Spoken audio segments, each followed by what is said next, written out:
తండ్రి, నా జీవితము ఓడిపోయిన కుండలాంటిదని బాధపడుతున్నావా?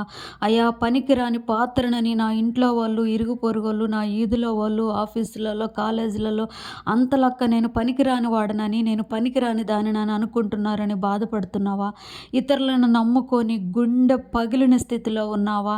ఏం పర్వాలేదు, మన యేసయ్య గొప్ప దేవుడు. నిన్ను పగిలిపోయిన నీ స్థితిని సమకూర్చడానికి మన యేసయ్య గొప్ప దేవుడు. నిరుత్సాహంలో ఉన్న నిన్ను పైకి లేవనెత్తడానికి మన యేసయ్య గొప్ప దేవుడు. నీ గుండె పగిలిన స్థితిలో ఉందా? పగిలిన నీ గుండెని సమకూర్చడానికి మన యేసయ్య గొప్ప దేవుడు. నీ గుండె గదుల్లో గాలి దూరనంతగా చోటు లేకుండా మన యేసయ్యని నింపుకో. ఆయన మాటలను నింపుకో, ఆయన వాక్యమును నింపుకో. పగిలిపోయిన నిన్ను మంచి పాత్రగా మలసి వాక్యమైన నీరు పోసి, ఎక్కడైతే నువ్వు పగిలిపోయావో, ఎక్కడైతే నువ్వు కృంగిపోయావో, ఎక్కడైతే నీరసిల్లిపోయావో అక్కడే దేవుడు నిన్ను పైకి లేవనెత్తడానికి సిద్ధంగా ఉన్నాడు.